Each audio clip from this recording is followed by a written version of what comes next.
Asante Yesu Kristo, Mwana wa Mungu aliye hai. Tunakualika katika mkutano huu tunapoanza siku ya leo. Roho wako ashuke na kuanza nasi. Takasa viwanja hivi, tupe ulinzi wa Roho Mtakatifu, mitambo, umeme na hali ya anga. Tusikilie sauti nzuri Mungu, watu wako wasikie maneno yako, tusionekane bali uonekane. Tunakemea kila nguvu za giza na za upinzani, mapepo na majini, tukisema ashinde kwa jina la Yesu. Jina lako lihimidiwe mahali hapa mwanzo hadi mwisho, kwa jina la Yesu Kristo tunaomba tukiamini. Amen. Haya wapenzi wasikilizaji, karibuni sana. Sisi ni Wakristo ambao wanampenda Yesu kibiblia. Unajua kuna tofauti ya kumpenda Yesu kwa mdomo na kibiblia. Kumpenda Yesu ni kufanya yale ambayo aliagiza kaacha. Kwa sababu unaweza nikajiita mimi leo ni Mkristo lakini kumbe sifanyi mapenzi ya Yesu. Ndio naona Yesu akija atanikataa. Wewe ni wa dini fulani, ulimkataa Yesu. Maana leo kuna watu walimkataa Yesu hadharani. Kama vile unavyoona zamani wachawi walikuwa wanaroga kisirisiri zamani usiku. Lakini sasa hii unakuta wachawi karne tunaishi mpaka wamechoka kujificha. Sasa hivi wanajitokeza hadharani kama Kenya wakidai haki zao. Tutakuonyesha hata hapa ziko baadaye. Kwa leo hii wale wanampinga Yesu walikuwa zamani wanaongea chini. Kwa sababu tusome Biblia inasema kuna watu walikuwa waamini wananungunika kwa Wayahudi. Lakini waliogopa kusema waziwazi, maana mjio ni nabii, wenda watakumutwa. Kwa leo hawajifichi, wamejitokeza wazi kusema Yesu sema wana wa Mungu na kadhalika. Kwa kwanza waje tuweze kuanza kutaarifu yaliyomo kwenye meza. Maana meza unaona imejaa vitabu vya dini mbalimbali.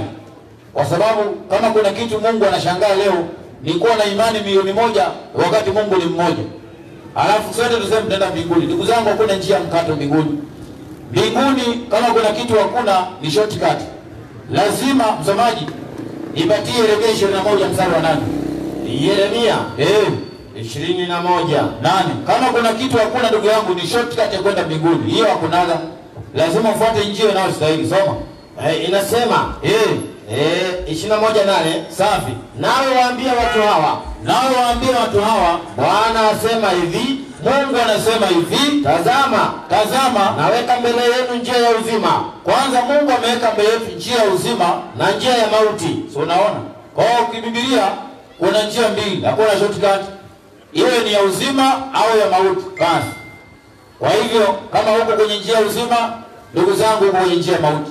Kwa hiyo kunanga shortcut. Kwa hiyo tumekuja kukutangazia ili ufahamu kama vile Mungu ni mmoja, pia kuna njia moja ya uzima. Kama uko kwenye hiyo uzima, basi uko kwenye ile nyingine ya kupotea. Kwa leo tunawaletea habari ambazo huenda utazisikiza kwa makini zikupatie faida ya baadaye. Mwalimu wangu, naam. Kwa nini leo tuna vitabu vingi sana kwa meza? Mhubiri 7:27. Nipatie hiyo kwanza. Mhubiri. Inaitwa kitabu cha Ecclesiastes 7:27. Ndio hiyo. Tazama Mungu asema mhubiri, mimi nimeona hayo kwa kulinganisha hili na hili, ili kuitafuta jumla. Kwanza kuna ile inaitwa elimu ya kulinganisha hili na hili ili kutafuta jumla. Ndio maana Mungu alipompa Musa Taurati ambayo ina sheria ndani, hakuachia hapo. Alileta vitabu vingine. Akaleta vitabu vingine. Tukasoma vya Isaya, ikaja Yeremia, ikaja Danieli. Mwisho wa yote tuna Injili leo na barua ndani ya Injili. Kwa nini msomaji? Isaya 28:10 soma. Isaya 28:10. Haya. Ndio naona leo ndugu zangu kuna ile elimu ya kulinganisha. Kazi ya Paulo ilikuwa ni hii. Paulo alikuwa anasoma, anaandika barua nyingi sana akiwa gerezani. Hata hukumu yake ya kufa inakuja, hakuwa anakula pilau. Nisomee mwalimu. Inasema kwa maana ni amri juu ya amri. Amri juu ya amri. Safi. Kanuni juu ya kanuni. Kanuni juu ya kanuni. Kweli kabisa. Huku kidogo na huku kidogo. So naona kwa kazi ya Mungu ndugu yangu ni kulinganisha. Huku kidogo na huku kidogo. Kwa hiyo tunasoma vitabu ndugu zangu. Kuna Biblia inasema kidogo, Qur'ani kidogo. Huku kidogo. Nini kinatafutwa? Jumla. Ni vitabu vinasema. Sasa msomaji, naam, unaposema huku kidogo na huku kidogo, sawa, nini unachukua? Twende Wathesalonike wa kwanza 5:20. Soma. Haya. Kwa Mungu anasema kuna ile elimu ya kulinganisha. Maana leo usipobainisha ujue njia ya kweli, utapatia. Soma. Inasema 5:21. Ndio hiyo. Jaribuni mambo yote. Jaribuni mambo yote. Lishikeni lililo njema. Alafu unaposoma hivi vitabu, chukua kile kizuri. Shikeni lililo jema, Jitengeni na ubaya wa kila namna. So unaona? Kwani ulikuwa unaambiwa jaribu matunda, hii kama ni fresh ama imeoza, sio hiyo. Kwa Mungu anasema jaribuni mambo yote. Jaribuni mambo yote.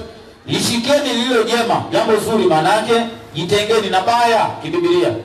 Na wakati tunafanya hiyo kazi msomaji, naam, utaonekana una vitabu vingi sana kwa meza. Sana. Ndio Paulo anasemaje sasa? Wafilipi 2:4 soma. Inasema, kila mtu asiangalie mambo yake mwenyewe. Ndio Mungu anasema kila mtu, kama wewe ni Mkristo, unajua kuna watu wanajipenda gazeti anasoma, novel anasoma, vitabu vya philosophy anasoma, geology anasoma, lakini kija kwa kitabu cha dini nyingine hasomi. Wewe jiulize kwa nini?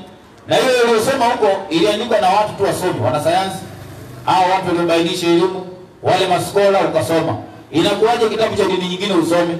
Ndio Mungu anasema kila mtu asifanyaje? Asiangalie mambo yake mwenyewe, bali kila mtu aangalie mambo ya wengine. Unaona? Kwa hiyo inafaa kujishughulisha na mambo ya jirani. Kwa nini? Kwa sababu wanasema kama wewe ni mwenye haki, nafaa kumsaidia jirani yako apate uzima, si kumpoteza. Unamsaidia ili ajue njia uzima. Lakini si kumwambia bora imani, wewe kaa tu bora imani, haijalishi. Kwa Biblia ndani hakuna kitu kinaitwa bora imani. Kuna imani moja ya mitume. Hiyo ndio usome mwalimu. Naam. Kuna imani moja ya mitume ambayo Mungu anajua, si bora imani. Ndani ya Biblia sijawahi kuona andiko linaloitwa bora imani. Sijawahi ona. Hata leo ukiuliza watu, ndugu yangu nenda kanisa. Gani? Kanisa roho yako. Ukutana na wengi mwalimu. Naam. Wanaambia kanisa ni roho yako. Sasa sawa, kanisa ni roho. Kuna mnyama anaitwa ng'ombe. Ng'ombe ana roho. Sasa roho ya ng'ombe ni kanisa. Hatari sana. Sio ni hatari msomaji sana. 14:12 Ufunuo soma. 14:12. Hiyo sijaanza mada. Mada leo inakuja kwanza. Tega sikio. Kati ya Muhammad na Yesu, nani mwokozi wa kutegemea duniani? Soma. Inasema hapo 14 ngapi? 14:12 Ufunuo. Inasema hapo ndipo penye subira ya watakatifu. Biblia inazungumzia subira ya wale wenye imani, wanaitwa watakatifu. Hao wazishikao amri za Mungu, alafu na imani ya Yesu. Basi, kwa hiyo ndugu zangu, hao ndio Mungu anataka. Si watu wa bora imani. Mungu anazungumzia watu ambao wana imani ya Yesu, wana amri za Mungu, wana imani ya Yesu. Vitu viwili hawajaachilia. Hiyo zinakwenda pamoja. Kwa hiyo ndugu zangu, hiyo ndio Mungu anataka watu waishi kama hiyo, wafuate maagizo ya Yesu ili wasikose uzima. Wakifanya hivyo basi. Lakini msemaji, naam, ukienda kufanya hiyo kazi, kuna baadhi ya watu ambao huenda wasifurahie hiyo kazi.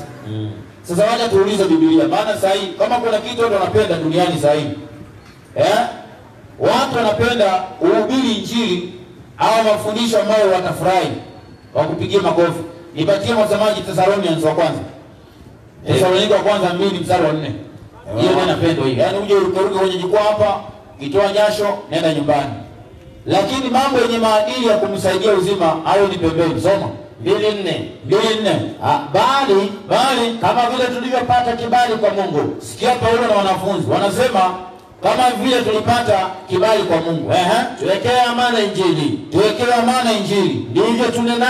Ndivyo tunenavyo. Si kama wapendezao wanadamu, bali wampendezao Mungu, anayetupima mioyo yetu. So unaona, Paulo na wengine walihubiri injili ambayo haikupendeza Pilato, haikumpendeza Herode wala wale wengine. Bali injili yao ilimpendeza Mungu duniani. Ndio maana walipohubiri hawakupewa chai, walipewa mkongoto msomaji. Naam, hiyo ndio alimalizia hapo kabisa. Kwa hiyo walipohubiri wanafunzi wa Yesu, kuna maneno yalikuja. Nipatie msomaji Yeremia 6:10, alafu tumalizie hiyo sehemu, tuingie kwenye somo la leo. Leo tuna somo zuri hapa. Sana. Somo zuri mwalimu leo. Sana. Soma hiyo. 6:10 Yeremia. Ndio hiyo. Niseme na nani? Na kushuhudia wapate kusikia. Ndio Mungu anasema niseme na nani na kushuhudia wapate kusikia. Tazama sikio lao halikutahiriwa. Kuna watu Mungu anasema hawajatahiriwa masikio yao. Endelea. Wala hawawezi kusikiliza. huwa hawezi kusikiliza. Tazama neno la Bwana, neno la Mungu limekuwa matukano kwao. Yeremia akihubiria wanasema Yeremia unatuingilia, umetutukana. Maliza. Hawalifurahi. Basi wakati wa Yeremia hawakulifurahia. Ndio na Yeremia miaka mingi alikuwa anaishi kwenye shimo. Hata jua haoni. Kwa nini? Hawamtaki Yeremia afundishi yale ambao wanafurahia. Hiyo ndio kulingana na Biblia au kulingana na maandiko. Kwa ndugu zangu, somo la leo ambalo liko kwenye uwanja ni kati ya Yesu na Muhammad. Hawa wawili leo kuna makundi mawili ambayo yanafuta kamba, kila mtu upande wake. Huyu ndiye anafaa, huyu hafai. Huyu kwa Yahudi, huyu siji wapi. Lakini vitabu vinasema ukweli. Ndugu yangu, ukweli utabainika. Hakuna chembe ambayo inaweza kuwaje hata nusu, haiwezi kubainika. Kwa hivyo wewe kazi yako ni kutega sikio kwa makini, ufungue upeo ndani, kalamu na karatasi, basi ili uchukue nakala hizi uende usome nyumbani zikusaidie upate uzima milele. Kwa hiyo ningependa mwalimu wangu Kasina, karibu sana kwenye uwanja huu, ili wewe unayesikiza msikizaji kule mbali, kazi yako tutakuwa tunaandika sisi. Hatutatumia akili zetu, hatutumii maneno ya mdomo, tunatumia vitabu, kalamu na karatasi, andika. Ili kukusaidia usome nyumbani. Kwa hiyo mkutano huu unaalikwa Muislamu wa Mkristo, karibu. Maana unakuhusu hapa. Hii ni mambo ya Mungu aliye uzima. Maana uzima huu kiukosa kesho tutadai. Mbona Mungu tuambia pale chini? Nilifundisha mkaenda. Hamkunipa njia uzima, inakuaje? Basi, karibu Kasina, karibu. Mimi nilikuwa nabugia tu kupasha kwa misuli. Alafu jina la Bwana liendelee kubarikiwa. Asante. Haya, asante sana mwalimu Onyango kwa fundisho hilo nzuri tu. Na siku ya leo tuko na fundisho safi sana ambalo watu wa Mungu wanastahili kulisikia na wapate kufanya uamuzi ulio bora. Maana somo la siku ya leo tunaangalia kati ya Yesu Kristo na Muhammad ibn Abdullah sallallahu alaihi wasallam, ni nani wa kutegemewa? Unajua wengi wamezoea ni nani katumwa, lakini kutumwa sio hoja. Tunauliza nani wa kutegemewa kati ya Yesu na Muhammad? Ni nani wa kutegemewa? Kwanza tunasoma maandiko. Asante sana. Kwanza tunapoanza hoja hii, tunaianza pale chini kabisa, tutafute jumla na tuweze kunufaisha wale ambao wanasikiliza na wale ambao watakuwa na nia ya kufanya uamuzi ambao ni wa busara. Kwanza mwalimu wangu, katika somo hili tunaanza na maandiko yafuatayo. Andiko la kwanza ni Qur'ani 29, andiko lake ni la 27. Hapo ndio tunaanza safari yetu. Ukumbuke mada ya leo, kati ya Yesu Kristo na Muhammadi, nani wa kutegemewa? Soma 29:27. Sawa. Kiza bana Arabie. Qur'ani hiyo ndio inasema tulimpa kumzaa nabii Isaac, sawa, na kumjukuu nabii Yakobo. Alafu na tukaweka katika kizazi chake. Allah anasema tuliweka katika kizazi chake, kizazi cha Isaka na Yakobo, katika kizazi chake unabii na kitabu. Kwa hivyo unabii na kitabu havipatikani katika kizazi kingine chochote. Qur'ani nasema ni katika kizazi cha Isaka na Yakobo. Sasa tunapoanza pale, lazima ujiulize, kati hao wawili Muhammad na Yesu, nani ametoka katika kizazi cha Isaka na Yakobo? Unaanzia kwa safari. Walimu wangu, naam, wacha tuulize Bwana Yesu. Yesu yeye ametoka katika kizazi kipi? Isomee Mwanzo 49, andiko lake ni lile andiko la 10. Katika Mwanzo 49:10, the book of Genesis, inasema fimbo ya enzi haitaondoka katika Yuda. Kwa hivyo hii fimbo ambayo inazungumziwa haitaondoka katika Yuda, wala mfanya sheria kati ya miguu yake. Sawa. Hata atakapokuja mwenye milki, atakapokuja yeye mwenye milki, ambaye mataifa watamtii. Kwa hivyo si taifa moja, maandiko yanasema ni mataifa watamtii. Sasa lazima tutongoze ni nani huyu? Ni Yesu au ni Muhamadi? Teremka na andiko mwalimu. Inaendelea kusema, sawa, atafunga punda wake katika mzabibu. Na maana punda wake katika mzabibu mzuri. Kwa hivyo lazima tumchunguze huyu aliyefunga punda wake katika mzabibu mzuri. Alikuwa ni Yesu au alikuwa ni Muhamadi? Walimu wangu. Naam. Kwanza nisomea 44 kitabu cha Luka. Ndio tukuje tufungue fumbo ambalo limeweka katika kitabu cha Mwanzo. Soma. Inasema Luka 24 aya yake ni 44. Kitabu kisichokuwa na shaka ndani yake. Sawa, Biblia. Ndio. Kisha akawaambia, hayo ndio maneno yangu niliyowaambia. Yesu anasema hayo ndio maneno yangu niliyowaambia nilipokuwa ningali pamoja nanyi, ya kwamba ni lazima atimize yote ndio niliyoandikiwa katika Torati ya Musa, na katika manabii, alafu na Zaburi. Kisha ndipo akawafunulia akili zao, sawa, wapate kuelewa na maandiko. Kwa hivyo Yesu anasema yote yaliyoandikwa na Musa yalikuwa yanamlenga yeye. Hakuna mwingine alimlenga, yalimlenga yeye.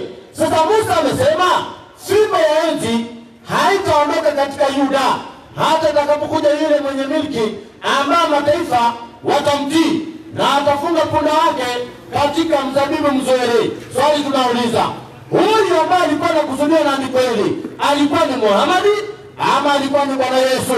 Walimu wangu, Yohana 12, piga andiko lake la 12. 12 Yohana Injili. Sawa, inasema ndio, na siku ya pili yake watu wengi, sio mtu mmoja, watu wengi waliojia sikukuu, ndio walisikia kwamba Yesu anakuja Yerusalemu. Kwa hivyo hawakusikia Muhamadi, walisikia nani? Yesu anakuja Yerusalemu. Teremka na andiko. Wakatoa matawi ya mitende, sawa, wakatoka kwenda nje kwenda kumlaki, sawa, wakapiga makelele wakisema, ndio, Hosana, Hosana, sawa, ndiye mbarikiwa ajaye kwa jina la Bwana. Teremka. Naye Yesu alikuwa amepata mwanapunda. Yesu alikuwa amepata mwanapunda, akampanda mwanapunda kama vile ilivyoandikwa. Kwa hivyo andiko linakuja kutimia kwa Bwana Yesu Kristo, ndiye aliandikwa katika Torati ya Musa. Walimu wangu, naam, Yesu akasema pia ameandikwa katika manabii. Haya, sasa manabii wameandika aje kuhusu Yesu? Soma 49:6 kitabu cha Isaya. Inasema 49 verse 6. Ndio Isaya. Naam. Asema hivi, asema nini? Neno dogo sana wewe kwa mtumishi wangu, ndio, ili kuzinua kabila za Yakobo safi na kuwarejeza watu wa Israeli waliohifadhiwa. Teremka. Zaidi ya hayo nitakutoa uwe nuru ya mataifa. Kuna yule ambaye anazungumziwa, nitakutoa uwe nuru ya mataifa, upate kuwa wokovu wangu hata miisho ya dunia. Kwa hivyo huyu ambaye anazungumziwa hapa atakuwa mtawala katika dunia nzima hata miisho ya dunia. Swali tunauliza, ni Muhamadi ama ni Yesu? Yohana 8:12 inasema huyu ambaye ni nuru ya mataifa ni nani? Soma. Yesu akamwambia, sawa, mimi ndimi nuru ya ulimwengu. Yesu akasema mimi ndimi nuru ya ulimwengu. Yeye anifuataye hata kwenda gizani kamwe, bali atakuwa na nuru ya uzima. Kwa hivyo Yesu ndiye nuru ya uzima. Na Yesu alikuwa amesema, ameandikwa katika Torati na manabii. Na tunaona Torati inamlenga Yesu, manabii vile vile wanamlenga Bwana Yesu. Kwa sababu gani? Yeye ndiye wa kutegemewa. Atategemewa kivipi mwalimu wangu? Naam, lazima tujiulize pia swali hili. Isomee kitabu cha Yohana 14, andiko lake ni lile la kwanza, ukiteremka taratibu. Inasema, na usisahau somo la leo, kati ya Yesu na Muhamadi nani wa kutegemewa? Soma. Msifadhaike mioyoni mwenu, sawa, na mwamini Mungu, ndio, niaminini na mimi. Endelea. Nyumbani mwa Baba yangu, Yesu anasema nyumbani mwa Baba yangu mna makao mengi. Kama sivyo ningeliwaambia. Kwa nini? Maana naenda kuandalia mahali. Sawa, basi mimi nikienda kuandalia mahali, ndio itakuja tena niwakaribishe kwangu, ili nipo mimi, nilipo mimi Bwana Yesu, nanyi muwepo. Kwa hivyo Yesu anatuhakikishia wote ambao watakaomfuata Bwana Yesu watapata uzima wa milele. Tunaingia upande wa pili, mwalimu wangu. Naam. Yeyote atakayemfuata wa pili ambaye ni Muhammad atapata uzima wa milele, ama hali yake itakuwa namna gani? 46:9 kitabu cha Qur'ani inasema, ndio 46 verse 9. Sawa. Ya Qur'ani inasema, ndio sema mimi si kiroja mpya katika mitume. Wala ndio wala sijui nitakavyofanya mimi. Muhammad anasema hajui atakavyofanya yeye siku ya kiyama, wala mtakavyofanya nyinyi, wala mtakavyofanya nyinyi ambao anamfuata Muhammad. Maliza. Sifuati ila aliyofunuliwa kwangu. Sasa usikilize balaa hapa. Muhammad anasema yeye hajui vile atakavyofanya kwanza, na hajui vile wanaomfuata watakavyofanywa, na anafuati ila yaliyofunuliwa kwake. Swali tunauliza, alifunuliwa nini? 19:71 Qur'ani inasema hii ndio jambo aliyofunuliwa. Inasema sawa, Surah Maryam. Alafu ujiulize kama hili ndio kutegemea ama namna gani. Soma 1971 the Quran. Wala hakuna yeyote katika nyinyi, wafuasi wa Muhammad ambao ni Waislamu, ila ni mwenye kuifikia jehanamu. Ni mwenye kuifikia hiyo jehanamu. Maliza. Ni wajibu wa Mola wako. Kwa hivyo ni wajibu wa Allah Subhanahu wa Ta'ala uliokwisha hukumiwa kwamba watu wanaenda wapi? Jikoni.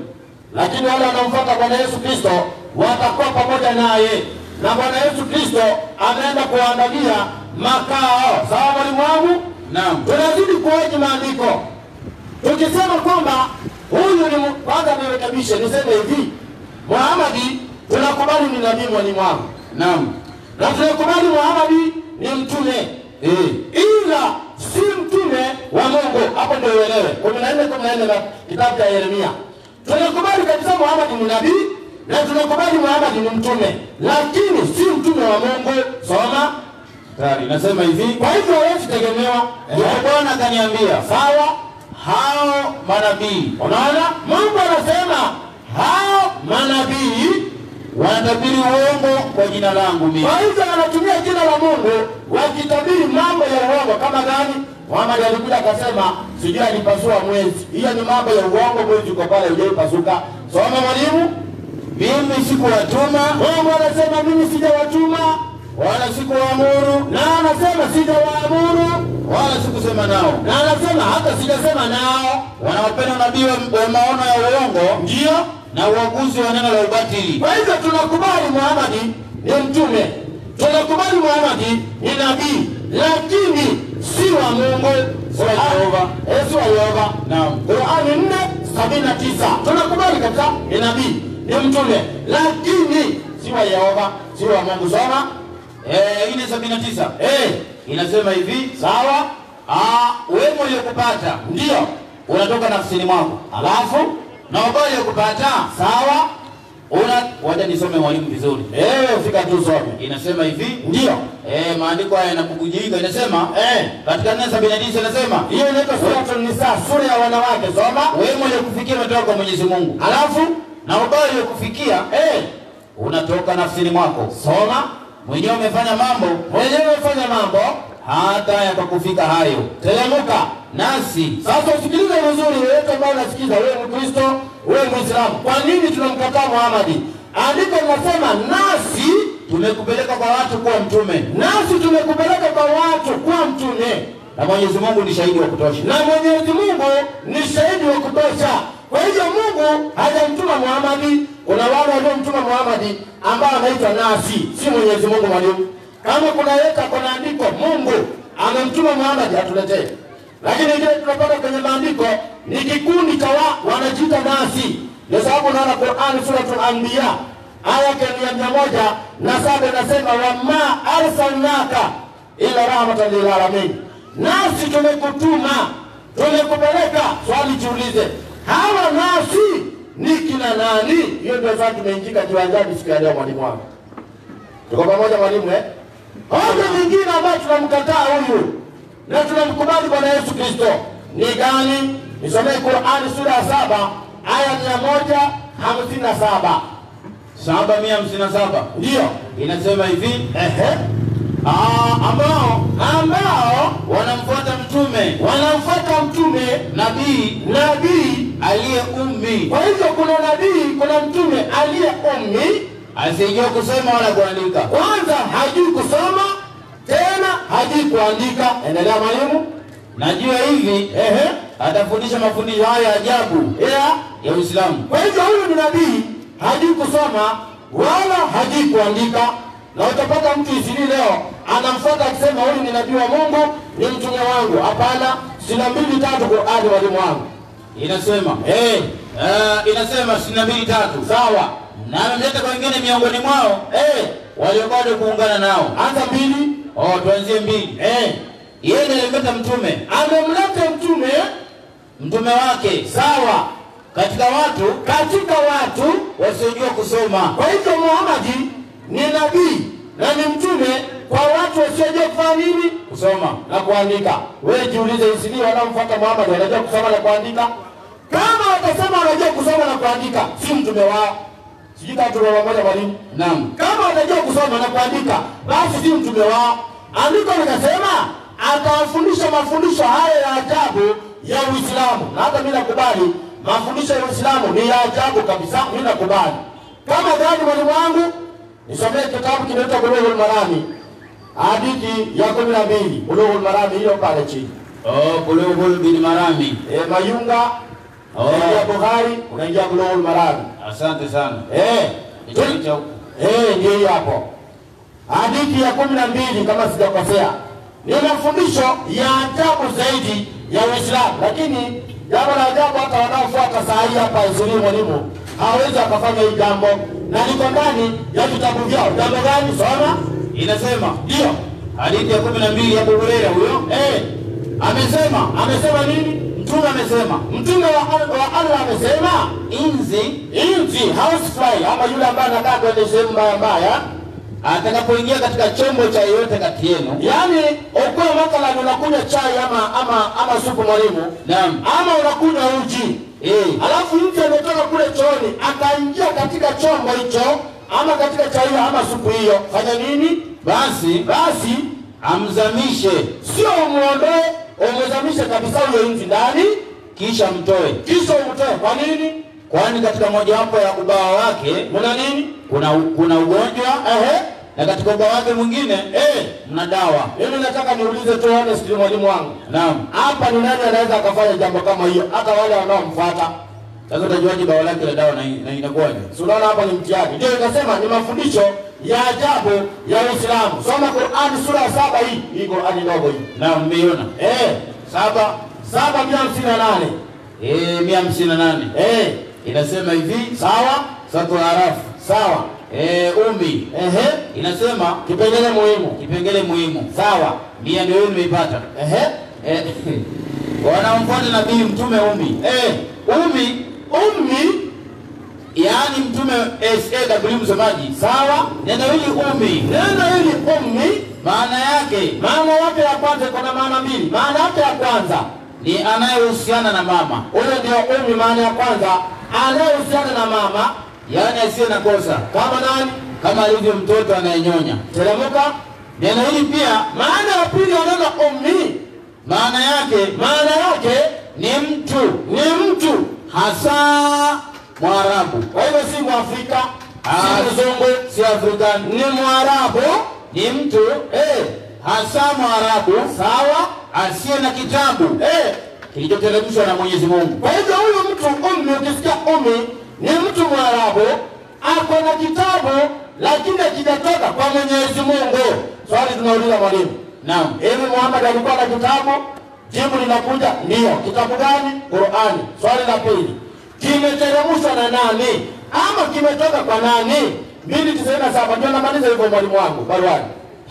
Hatujakuja mchezo, tumekuja kutangaza ukweli. Maana unajua ukienda pale juu saa hii ukienda pale juu unasikia Yesu alikuwa Muislamu, sijui alikuwa nini. Hiyo hawezi leta hapa saa hii. Soma mwalimu. Hatari sana. Nasema hivi 2:97. Uliona mmoja alipita hapa jana akasikia vile kimepanda akachanganyikiwa njia, ende hivi ama pande hivi, akashinda vile ataenda. Soma. Sema aliyekuwa ni adui wa Jibrili, aliyekuwa ni adui wa Jibril, man kana aduwa li Jibrila, basi huyo ndiye aliyeteremsha Qur'ani. Huyo ndiye ameteremsha Qur'ani. Kwa hivyo Qur'ani imeteremshwa na adui wa Jibrili na ikapatiwa Muhammad ambaye ni nabii. Swali jiulize, adui wa malaika ni nani? 2:36 Faris mwalimu wangu. 2:36. 2:36. Bwana mkongoto mwalimu. Ndio maana tunaangalia kati ya Yesu na Muhammad nani wa kufuatwa? Nani atakupatia uzima ukimfuata? 2:36. Sura ya ng'ombe. Ama tuachie hapo. Mtu atakuja kusema huyu mnadanganya, atundikwe na hiyo kabisa. Hiyo moja ya kitabu inakuja. Wachana hii ikae pembeni. Jambo la pili mwalimu wangu. Naam. Maana tunaangalia kati ya Yesu na Muhammad nani ana faida, nani wa kutegemewa? Nisomee Suratul Abasa, sura 80 aya yake ni ya kwanza. Hawa wawili ndio tunaangalia topic ya siku ya leo. Kati ya Yesu na Muhammad nani wa kutegemewa? Sasa wewe unasikiza maandiko tu, soma mwalimu. Abasa inasema alikunja mtume paji. Muhammad alikunja paji na akageuza uso. Kwa nini? Kwa sababu alimjia kipofu. Kwa hivyo kipofu ameenda kwa Muhammad ahudumiwe, Muhammad akakasirika, akaangalia kando. Hebu teremka kwenye tandiki hapo chini, kuna inasema hapo. Ndio Mtume CW sawa alikuwa amekaa na wakubwa Makureishi, ndio katika kuelingania dini kwa hima kubwa, ndio akitaraji kuwa wakisilimu wao sawa na wenyengo wao pia watafuata sawa, sababu wengi walijizuia kwa kuwa waliogopa wakubwa wao. Ndio wakati huo akatokea kipofu mmoja. Wakati Muhammad anazungumza na wakubwa, kipofu akatokea mmoja anaitwa Ibn Maktum. Na pasina kujua kwa mtume anashughulika, ndio akampigia ukelele, mtume wa Mwenyezi Mungu. Maana angejua kwa sababu haoni mwalimu wangu. Haoni kabisa. Yeye alisikia Muhammad anazungumza akaitana, mtume wa Mwenyezi Mungu, nifunze na mimi katika kufunza Mwenyezi Mungu. Sawa, akamkaria maneno hayo. Mtume SAW ndio kwa kuwa alikuwa na pupa, na uelewe jambo hilo si nzuri. Pupa ni kitu kibaya sana. Alikuwa na pupa na jazba ni mbaya sana. Alikuwa na pupa la kusilimu wale wakubwa. Sawa, alimfinyia uso yule kipofu, kwa kumharibia kazi yake. Kwa hivyo alikuwa kwa kazi, alikuwa anatafuta mshahara mwalimu. Alikuwa kwenye kazi. Muhammad akamkasirikia, akamkunjia uso, wala simsikilize tena. Hakutaka kumsikiliza yule kipofu. Sasa wewe jiulize, kama huyu ni mtume wa Mwenyezi Mungu, kipofu anakuja kwake anakasirika, atakuwaje mtume wa Mwenyezi Mungu? Atakuwa na faida gani kwako? Lakini msikilize Bwana Yesu. Kipofu alipoenda kwa Yesu alifukuzwa ama ilikuwa namna gani? Marko 10:46 mwalimu. Wale niko kwa Mathayo mwalimu. Mathayo nzuri sana. Soma hiyo. 20:29 Mathayo. Barikiwa. Hata walipokuwa kitoka Yeriko, mkutano mkubwa ndio wakamfuata. Na tazama, sawa, vipofu wawili, sasa si mmoja, wawili walikuwa wameketi kando ya njia. Alafu nao waliposikia kwamba ni Yesu anapita, ndio walipaza sauti wakisema, uturehemu Bwana, mwana wa Daudi. Safi. Mkutano akamwambia wanyamaze. Ndio. Lakini wakazidi kupaza sauti wakisema, uturehemu Bwana, mwana wa Daudi. Yesu akasimama akawaita. Akasema nini? Mnataka niwafanyie nini? Yesu hakukasirika na Yesu hakuwafukuza, aliwauliza, mnataka niwafanyie nini? Wakamwambia, Bwana, tunataka macho yetu yafumbuliwe. Walimwambia, sikiza Bwana, tunataka macho yetu yafumbuliwe. Yesu akawaambia, ndio. Sema Yesu akawahurumia. Yesu hakuwakazia macho, Yesu akawahurumia. Kumbe ni rahmatan, sio ni rehema. Akawahurumia. Yesu akawahurumia, akawagusa macho yao, alafu mara wakapata kuona, alafu wakamfuata. Unaona, kipofu ameenda kwa Muhammad amekasirika, amegeuka. Kipofu ameenda kwa Yesu, anapata rehema. Wewe unajitazia hapo. Kati ya Yesu na Muhammad ibn Abdullah sallallahu alaihi wasallam, nani ana faida ya kufuatwa? Mimi nitabaki pale nikisema ninamfuata Bwana Yesu Kristo, maana amejaa rehema.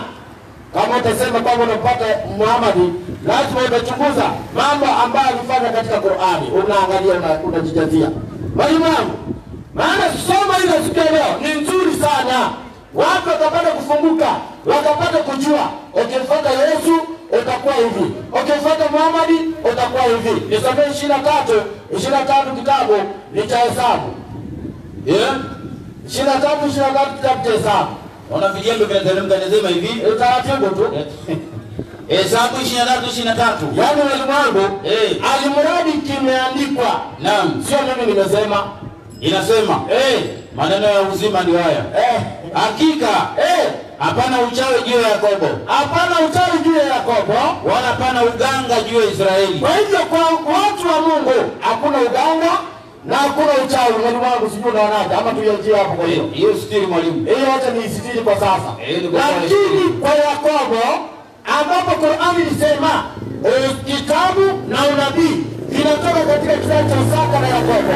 Hakuna uganga na hakuna uchawi. Kwa Yesu hakuna uchawi. Na ndio sababu Yesu anashauri watu wake hivi 15-14 kitabu cha Mathayo. Inasema leo somo la leo, Yesu na Muhammad nani wa kutegemewa? Tunaona Yesu ukimtegemea utapata uzima wa milele.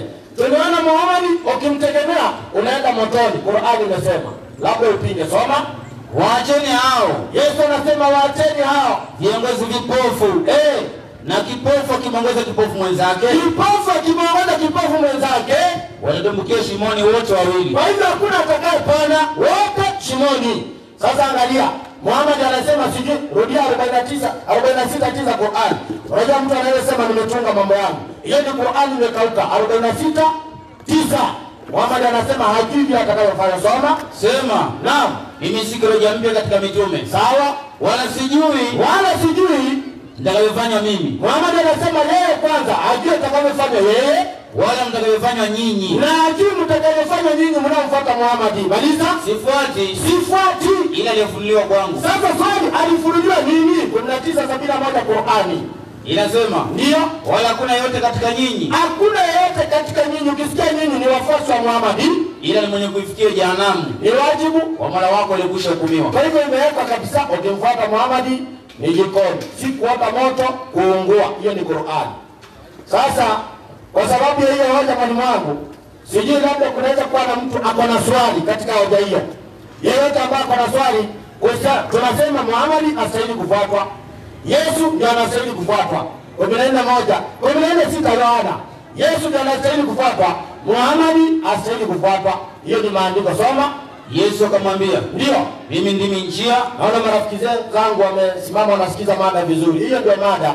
Yesu ndio kufuatwa. Maandiko yanasema mimi ndimi njia na kweli na uzima. Tena uzima.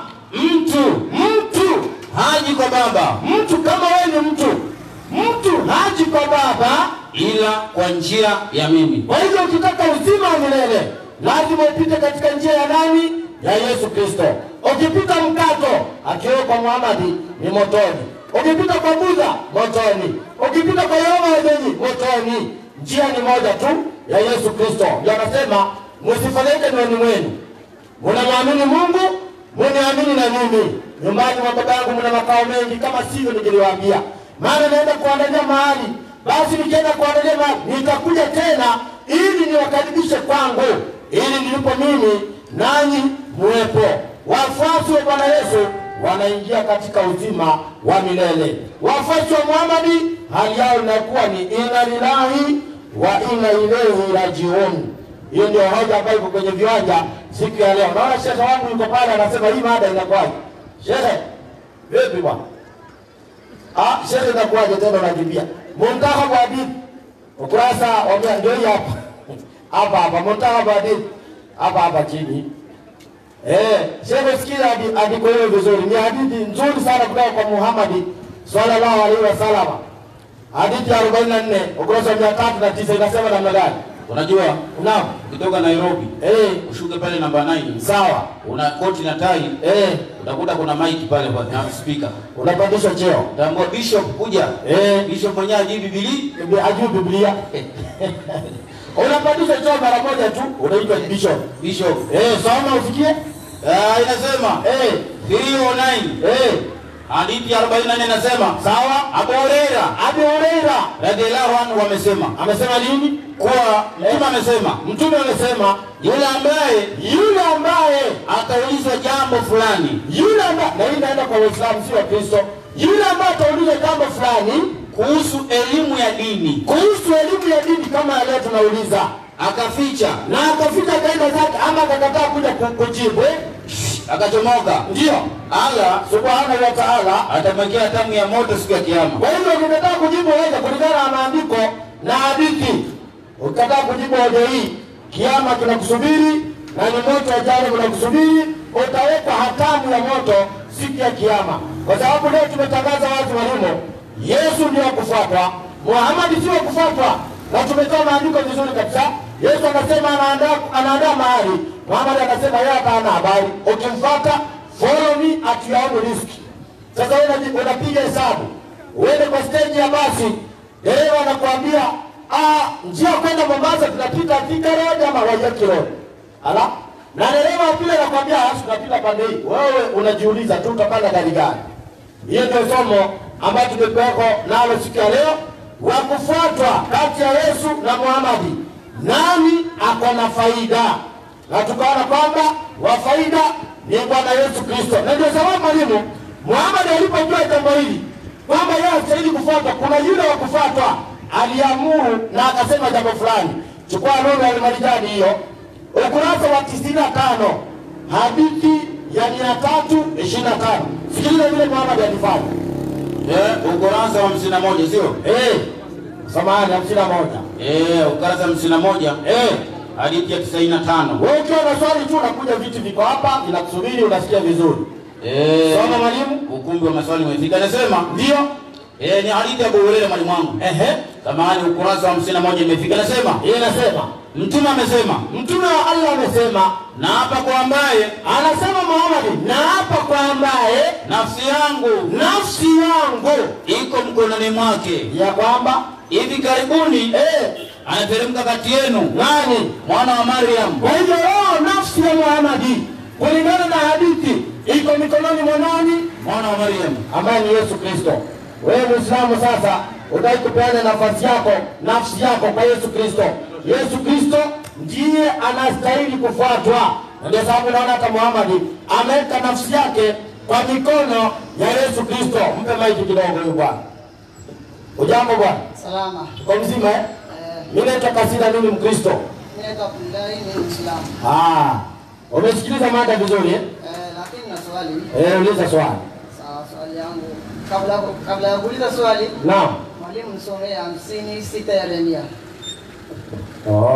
Inasema, watu wangu ndio wamekuwa kondoo waliopotea. Sawa. Wachungaji wao ndio wamewapoteza. Wamepotosha milimani. Mpe maiki. Maana najua hapo ndio alikuwa analenga. Uliza swali lako. Hiyo swali, hiyo andiko kweli ama na uongo? Ila kweli kabisa. Kwa hivyo wachungaji ndio wanaopoteza watu. Kwa hivyo wewe kama mchungaji unataka kupoteza. Kuna mchungaji ambaye anazungumzia, sio mimi. Mpe nikuonyeshe. Wewe ni nani? Wacha nikuonyeshe na maandiko. 5:17 Qur'an Farisi. Wachungaji. Liko saika inasema hivi. Tasoma tu kwa jina. Inasema ndio. 5:17. Sawa. Suratul Maida. Ndio. Sikuambia lolote ila yale uliniamrisha. Ndio.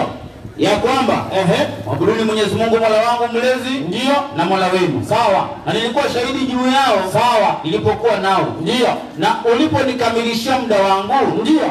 Wewe Allah ukawa mchungaji juu yao. Mpe maiki. Kwa hivyo mchungaji ambaye anazungumzia hapa, ngoja kidogo. Tulia kidogo. Kwa sababu hapa haikuandikwa Allah. Wewe umeweka hapo Allah, lakini haiko. Alikuwa na address nani? Isa akizungumza hapa alikuwa anazungumza na nani? Anazunguka hapa. Nani anazungumza? Isa anazungumza na nani? Ampe arudie tena. Angalia anakataa Qur'ani yake. Isa ongea. Haya, wacha tuanzie 116. Aje hapo ndio apate raha duniani. Nakumbukeni Mwenyezi Mungu atakaposema. Kwa hivyo anazungumzia hapa ni nani? Mwenyezi Mungu. Allah Subhanahu wa Ta'ala. Sawa? Atakaposema ewe Isa bin Maryam. Mpe maiki. Abdullahi kidogo anapiga story kwa sokoni. Abdullahi unasikia andiko? Wacha nirudie msemaji. Rudia. Nakumbukeni Mwenyezi Mungu atakaposema, Mwenyezi Mungu atakaposema, ewe Isa bin Maryam, mpe maiki. Kwa hivyo atakayesema ni nani? Isa, sawa, endelea. Kwa hiyo tumekubaliana ni Isa. Wanapiga gumzo na nani? Endelea. Acha kuendelea. Wanapiga gumzo na nani? Na Mungu, sawa. Ambaye ni Allah, sio? Sasa Isa anasema, wewe Allah ulikuwa mchungaji juu yao, si kweli? Si kweli? Mtu arudie. Wacha niulize swali. Sasa ngoja arudie. Wacha niulize. Unajua wewe umekuja kusema hivi, wachungaji wanapoteza. Sasa nilikuwa napeka sawa, mchungaji mkubwa ni Allah ambaye wewe unamwabudu. Na ndiye anapoteza watu. Tatu Ayubu. Tatu Ayubu. mwalimu, Na wacha tuwe maandiko yataisha tu usijali. Kuna mahali tutamkamata tu pale. Ayubu 3:3. Hatuna shida, tunafuta subira. Sisi nasema hivi, naam, 3:3 Ayubu. Kitabu cha nabii Ayubu. Sawa. 3:3 inasema, ndio, na ipotelee mbali siku ile niliyozaliwa mimi. Na ule usiku uliyosema, sawa, mtoto mume ametungishwa mimba. Hapa sasa nina swali. Huyu mtoto mwanaume mwenye anatungushwa mimba anaitwa nani? Baada ya kutungushwa mimba mtoto mwenye amezaliwa anaitwa nani? Na aliyetungushana mimba anaitwa nani? Sasa tutakujibu maswali yako, lakini hiyo kwa kweli inaingiana na somo ambalo tumesoma leo. Unajua hapa ni sikuja kusoma, nilikuwa napita tu njia. Umesimama pale kwa muda, usidanganye watu. Nilikuwa napita. Tulikuwa tunazungumzia, sikiliza. Ulikuwa unasema. Tumesema hivi. Anayo swali. Nani nina swali? Kuhusiana na topic ya Ayubu 3:3. Kama mnajibu jibu, kama hujui, kama hakuna sema hakuna. Yaani umekuja tena na masharti yako. Sikiliza. Haya, mpe arudie tena. Mpe arudie. Mwalimu, huyo mtoto hapa hajata ama tupe jina lake hajata hapo. Rudia tena hapo. Inasema, Ayubu ndio mzungumzaji. Ndio. Na ipotelee mbali siku ile niliyozaliwa mimi. Kwa hivyo aliyezaliwa ni nani? Mimi. Ayubu, sawa? Sawa, Endelea. Na ule usiku uliyosema, mtoto mume ametungishwa mimba. Sawa? Sawa, Ndio. Siku hiyo iwe giza. Mungu asiangalie toka juu. Wala mwanga akusiangazie. Ndiye mwalimu. Mpe maiki. Ni swali liko pale pale. Na kuuliza huyu mtoto mwanaume anayetungushwa mimba anaitwa nani? Aliyetungushana ni nani? Na baada ya kutungushwa mimba mtoto mwenye alizaliwa anaitwa nani? Andiko nimesema maiki ni yako.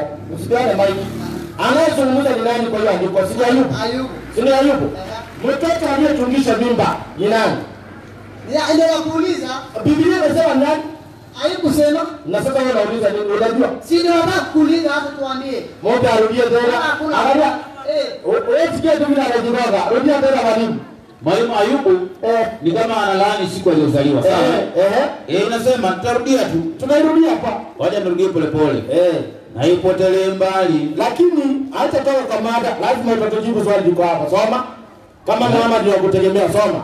Na ipotelee mbali siku ile. Na siku ile niliyozaliwa mimi. Anayezungumza ni Ayubu. Ipotelee mbali siku niliyozaliwa. Alafu na usiku ule uliosema mtoto mume ametungishwa mimba. Hebu mpe maiki. Wewe siku ni upi? Wewe siku ni upi? Hatujui. Mimi sijui kwanza mimi.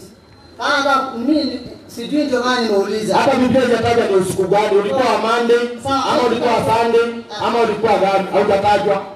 Ndio nakuuliza mimi. Si ndio nakwambia haujatajwa huo siku ulikuwa gani? Kwa hivyo haujatajwa? Ndio hivyo. Hakuna sasa. Haujatajwa. Aliyetungishwa mimba mtoto mwanaume anaitwa nani? Haujatajwa. Umeridhika? Umeridhika. Hakuna. Kwa sababu sieti Mungu atoe sikio. Mpatie sikio. Ndio umepa hapo. Ngoja 3:5 Methali. Inasema hivi 3:5 Methali. Kijana amekuja na kutungisha mimba. Hatari sana. Inasema hivi, sijamwelewa na mpango gani na usiku huo ambao hujatajwa. Soma. Usiku wa kutungisha. Sijui kutungishiwa kwa inange, sijui. Inasema hivi, soma. Methali inasema 3:5. Mtumaini Bwana kwa moyo wako wote, wala usitegemee nini akili zako mwenyewe. Mpe maiki. Biblia inanikataza nini? Nisitegemee nini? Akili zako. Kwa hivyo kama itatajwa Kama haijatajwa, mimi nitakutolea wapi? Na haijatajwa. Hakuna sio? Haijatajwa. Kwa hivyo hakuna. Hakuna haijatajwa. Bas, nilisha. Umeridhika? Swali lingine sasa. Ni swali lingine. Uliza. Na wewe nitakuuliza swali nipatie. Uliza swali. Maswali yamepotea.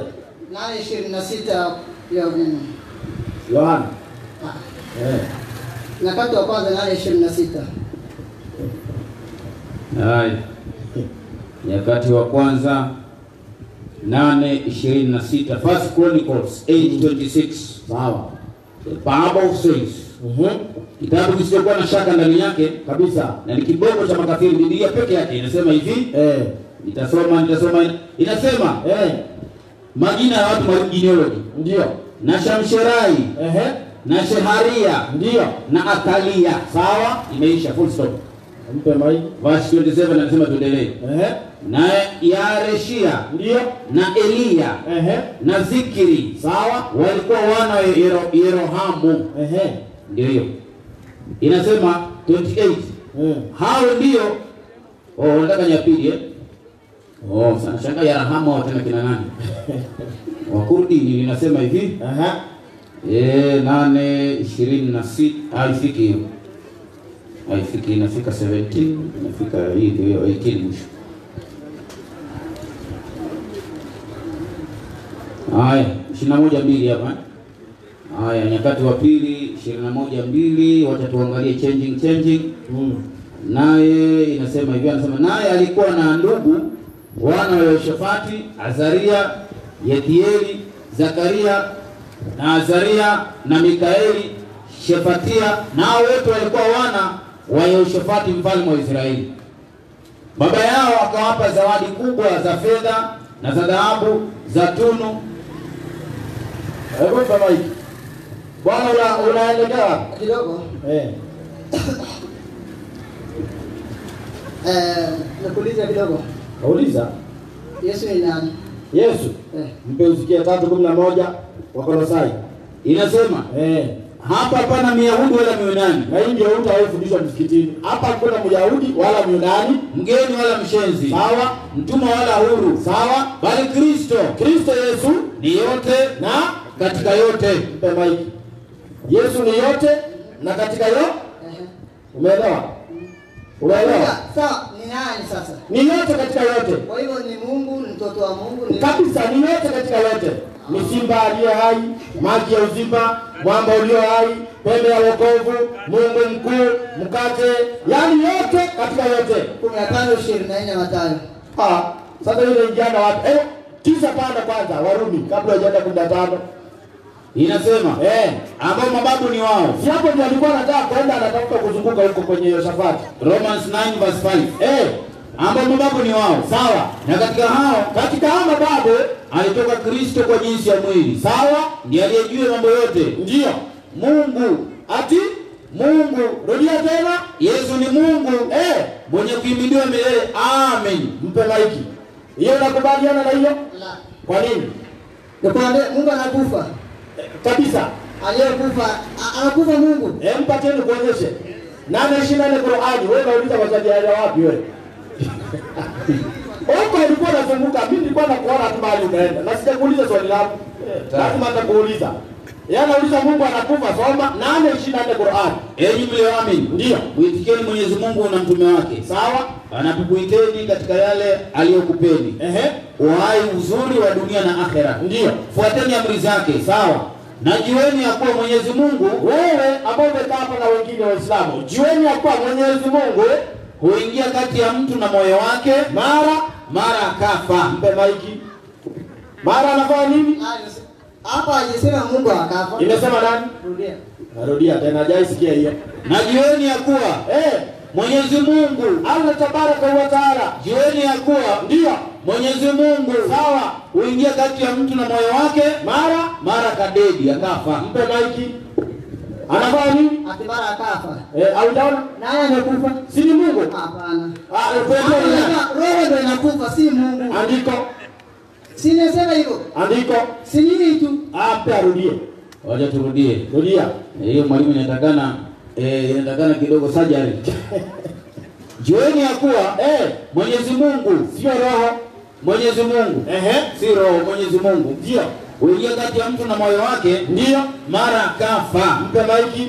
Nani anakufa? Si Mungu. Ni nani? Roho. Andiko gani nasema roho ndio anakufa? Hiyo tu Mungu anaingia kati ya watu. Roho ndio inakufa, si Mungu. Kwa andiko gani? Si hiyo tu. Hayo isemi hivyo. Swali hata niulize. Hayo isemi hivyo. Hapo unaniuliza hivi. Mwalimu, nisomee hiyo Mathayo 15:24. Mbona hapo unataka kuepa kwa Mungu kufa? Unajua hapo unakataa wewe. Sijakataa. Ni Qur'ani. Wacha kuepa. Ni Qur'ani hapo Mathayo. Sikiliza.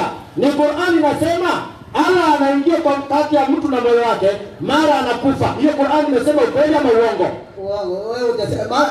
Ngoja imesema Mungu anakufa. Imesema. Hajasema hivyo. Mpe arudie. Mwalimu rudie andiko.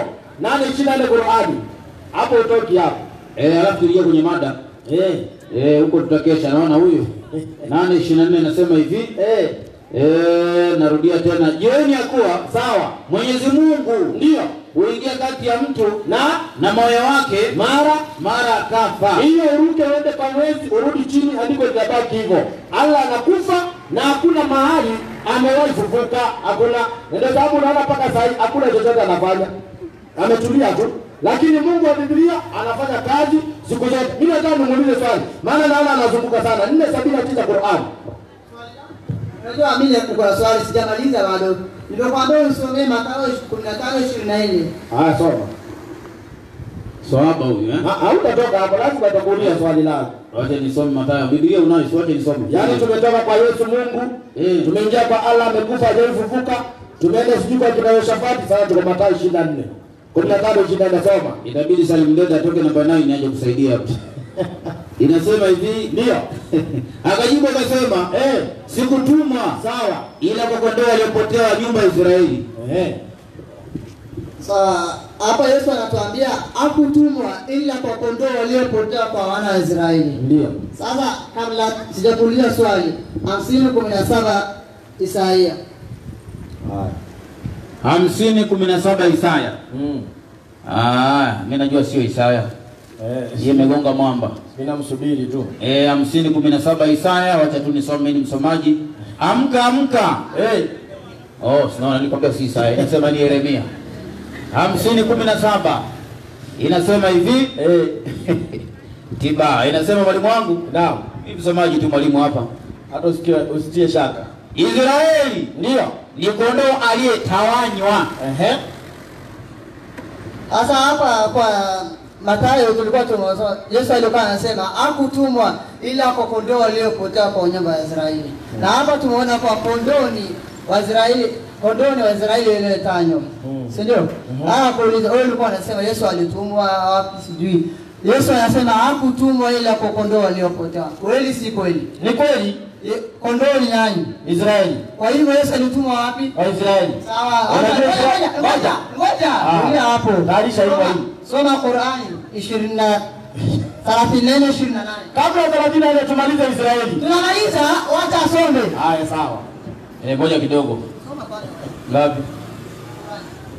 Unapenda mic rafiki yangu? Anapenda mic sana. Israeli hapa ndio tuko hapo. Nitakupa uende nayo nyumbani kesho urudishe. Haya, Qur'ani ngapi mwalimu wangu? 38:28. Ndio ametoa sio mimi. 34:28. Naam. 51. Ziko nyingi tu. 25:51 kwa watu wote. Na kama tungelitaka tungeliwapeleka katika kila mji mwonyaji wao. Sawa? Lakini tumeleta Nabii Muhammad kwa watu wote. Mpe mic. Wewe mtu si mtu. Mimi? Mimi ni mtu, lakini mtu ambaye anakusudiwa na hilo andiko si mtu kama mimi. Nani? Nikuonyeshe moja wapi? Andiko imesemaje?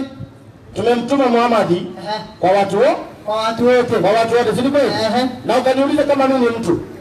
Nitakwambia mimi ni mtu, lakini mtu ambaye anakusudiwa na Qur'ani sio kama mimi. Ni nani? Mpe kuonyeshe. Na kuonyesha na Qur'ani. Hautatoka hapa leo. Na kuonyesha na andiko. Baada hiyo ya Yesu. Na kufuatia. Amesema tuma kwa wana wa Israeli. 46:28 Qur'ani. 46:28. Ndio watu ambao wanakusudiwa hapo. Nilikuwa nataka kusoma kwenye barua ni maana hapa kuongeza mabano magugu. 46 28. 46. Samahani mwalimu, nilikuwa nyuma huko. Ni Yesu katumwa wapi nasema? 28. Au msaidia 34. 46 sio? Hapana. 46. 29 mwalimu wangu. Nimekumbuka mwalimu. Samahani sana. Sawa. Kompyuta kidogo. 29:46. Al-Qur'anul Karim. Ndio hiyo mwalimu wangu, umenikumbusha kabisa, kompyuta imeleta. Inasema 29:46. 46:29. Mwalimu wewe bwana vipi? Ndio hiyo mwalimu wangu. Ni hapo tu. Sile wajomba. Kusikiza Qur'ani salafu kwa nyingi ndio hii inasema hivi. Naam. Na wakumbushe 46:29. Sawa. Na wakumbushe ndio tulipokuletea kundi la majini kuja kwako kusikiliza Qur'ani. Sawa. Basi walipohudhuria kisomo cha Qur'ani, wale majini ndio waliambiana wakisema nini? Msikilize maneno Mwenyezi Mungu. Teremka. Na ilipokwisha somwa walirudi kwa jamaa zao kuwaonya. Wakisema nini? Ukurasa unaofuata endelea kusema. Wakasema enyi watu wetu. Majini wanaitana aje? Enyi watu wetu. Kwa hivyo Muhammad alituma kwa watu ambao Qur'ani inatuambia ni majini. Mpe maiki, wewe ni jini. Endelea. Haya jini. Endelea. Tunataka kusaidia. Enyi watu wetu, ikiwa melanga majini, ndio hakika tumesikia kitabu kiliteremshwa baada ya Musa. Kinachosadikisha alikuwa kabla yake, sawa, na kinachoongoa katika haki na katika njia iliyonyoka. Mpe maiki. Wewe ni jini. Ngoja. Nimengoja. Wewe ni jini. Hizi jini lazima. Na Qur'ani imesema majini wanaitana aje? Watu, kwani wewe si mtu? Mimi si jini. Mimi si jini. Mimi si jini. Kwa hivyo kama wewe si jini, majini wanaitana watu, si ndio? Kama wewe si jini, kwa hivyo Muhammad si mtume wako? Mtume wangu. 28:34. Ora wapi? Alafu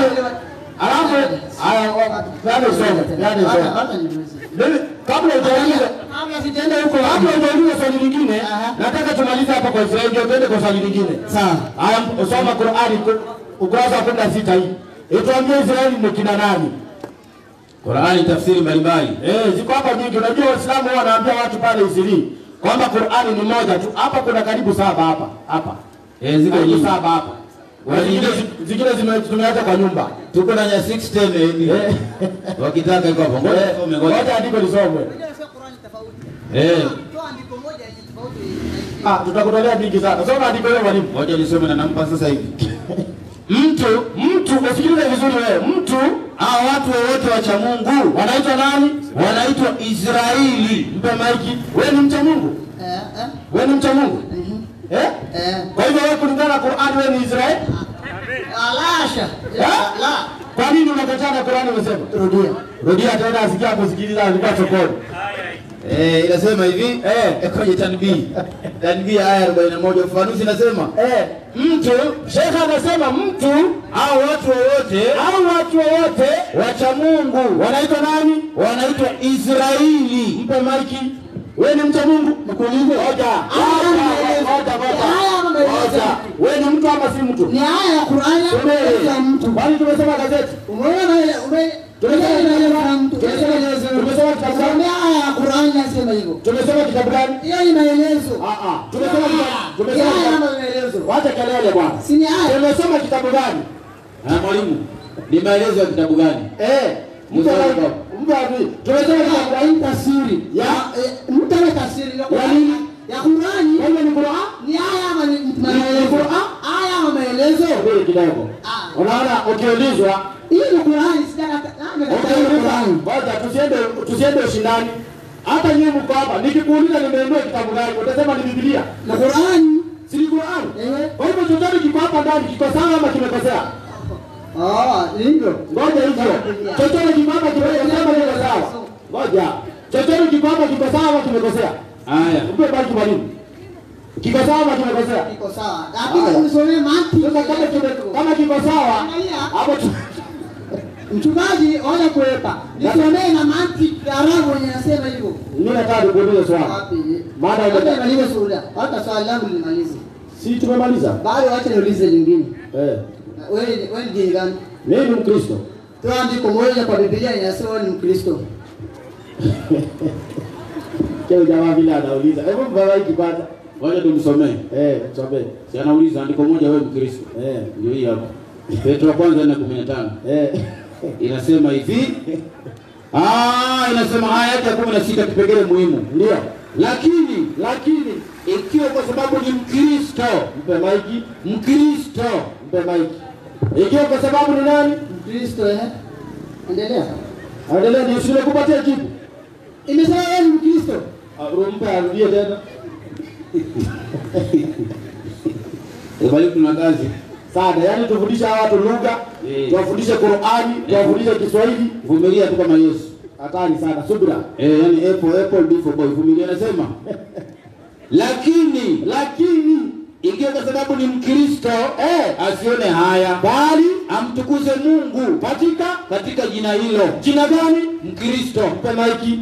Kwa hivyo Biblia inaniambia nikiwa Mkristo, nitukuze Mungu katika jina gani? Hiyo maiki inafanya kazi mwalimu. Kwa hivyo Biblia inasema ikiwa mimi ni Mkristo, nimtukuze nani? Mtukuze nani? Nimtukuze Mungu, ndio Biblia inasema. Sasa wewe nipatie andiko ikiwa Muislamu mtukuze Mungu. Sijakuita. Nipe andiko ikiwa Muislamu mtukuze Mungu. Hebu kwanza nisome Qur'an 3:19. Hii hakuna. Nimekuuliza swali gani? Soma Qur'an 3:19. Soma tuone kama itajibu hiyo mwalimu. Mada ya leo mwalimu. Hapo ndio anaepa sana. Hapo ndio anapenda. Mada mkumbushe mada. Maana hiyo ni mada nyingine ya dini, si mada ya leo. Mkumbushe. Mada ya leo kati ya Yesu na Muhammad.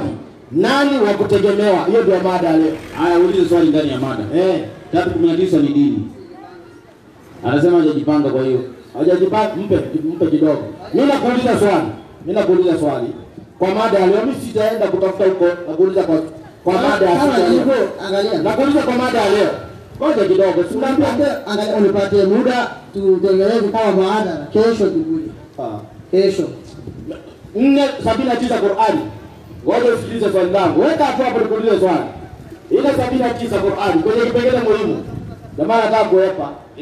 Nasi na pale isiliwa awabi watu kajipange. Kuja bishop kaa hapo. Mgeuzie maiki, mgeuzie. Kibiri ala watu baada kuna kitu tumefundisha soma.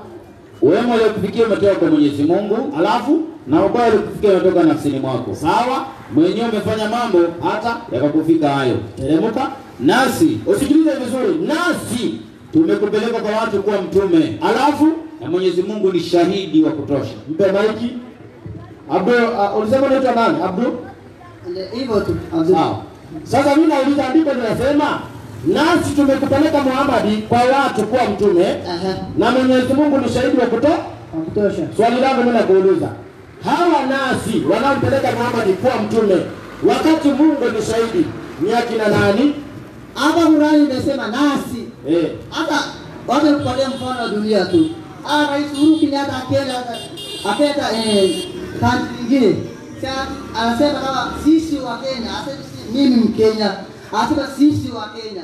Kwa hivyo hapa Mungu anatumia kama hiyo. Hivyo atumia hivyo anasema nasi. Atumia kama hiyo. Anatumia hiyo Ndio usikie. Ndio huko kwa unasikiliza wewe ulikuwa umeinama chini. Rudia kipengele muhimu. Nasi tumekupeleka kwa watu. Wala kuna vitu vingi vinazungumziwa. Nasi tumekupeleka kwa watu kuwa mtume. Alafu na Mwenyezi Mungu ni shahidi wa kutosha. Mpe maiki. Nasi na kuna Mungu. Mpe maiki. Hapa kuna nasi wanamtuma Muhammad, si kweli? Na Mungu ni shahidi. Ndio nikakuuliza, maana Mungu ni shahidi tu, hawa nasi wanaomtuma Muhammad ni kina nani? Singekujibu. Wenyewe kujibu hiyo ni hivyo. Aje. Yeye kwamba kama rais wa Kenya, hapa tukimwambia mambo ya rais, anasema nasi, hiyo nasi ni Mungu. Hiyo nasi ni Mungu. Hiyo nasi ni Mungu. Si kwa dibali nasi ni Mungu. Mwalimu, labda tuweke nasi ni Mungu. Na huyu shahidi ni nani? Sawa. Hebu rudia. Soma sasa, weke nasi na weke Mungu, soma. Nasi amesema ni Mungu. Sasa hiyo nasi weka Mungu. Mungu tumekupeleka kuwa shahidi. Mungu amefanya nini? Tumekupeleka kuwa shahidi. Mungu amepeleka kuwa shahidi. Inaendelea kusema ndio, na Mwenyezi Mungu ni shahidi wa kutosha. Kwa hivyo Mungu anatuma na Mwenyezi Mungu ni shahidi. Hebu mpe maiki. Anaye. Anasema nipe ule. Tunamalizana naye, sio amekuja saa hii. Tunamalizana naye kwanza. Pole. Habari. Nimekuja kujibu swali lako. Tungemalizana naye kwanza. Tuko pamoja kwa swali lako. Mmebadilishana Mko pamoja si kweli? Kabisa. Hata mimi tuko pamoja na mwalimu. Sasa wewe vile umeingia, hata mwalimu naye aingie. Si sawa hiyo? Mwalimu tubadilishane hivyo ngoma yenu draw. Haya.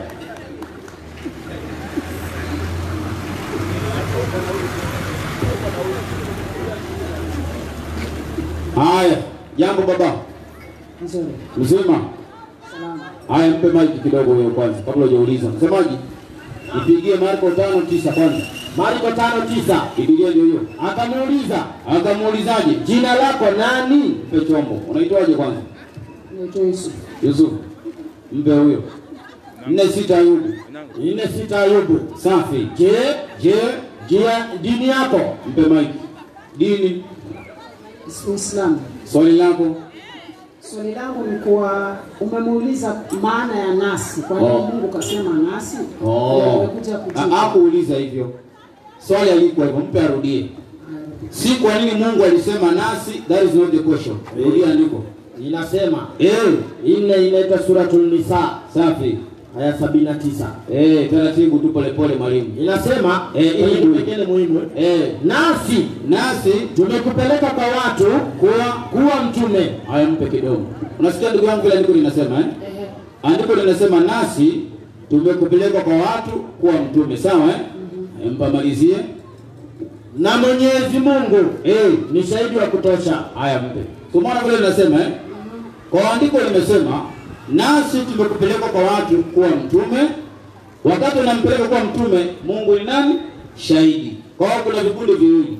Kuna nasi umempeleka kuwa mtume na kuna shahidi ambaye ni nani? Ni Mungu.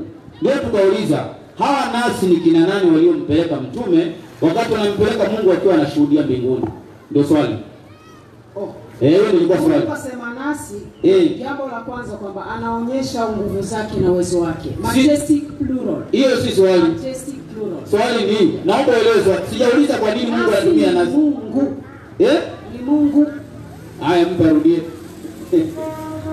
Nasi tumekupeleka kwa watu kuwa mtume. Haya mpe. Wewe Mungu aliyepeleka, mpe maiki. Nasi ni nani? Mungu ndiye aliyempeleka kwa watu kuwa mtume. Haya mpe. Na Mwenyezi Mungu ni nani? Ni shahidi wa kutosha. Mpe. Huyo Mungu alikuwa shahidi ni yupi? Ni huyo. Hiyo ni vichekesho ndio usifurahishi. Wewe ndio unachanganya. Sio wewe. Majestic plural.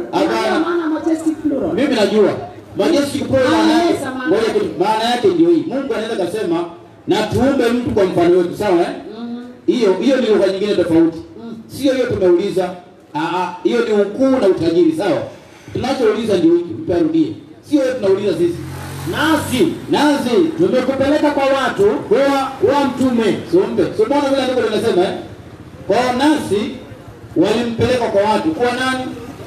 Mtume, sawa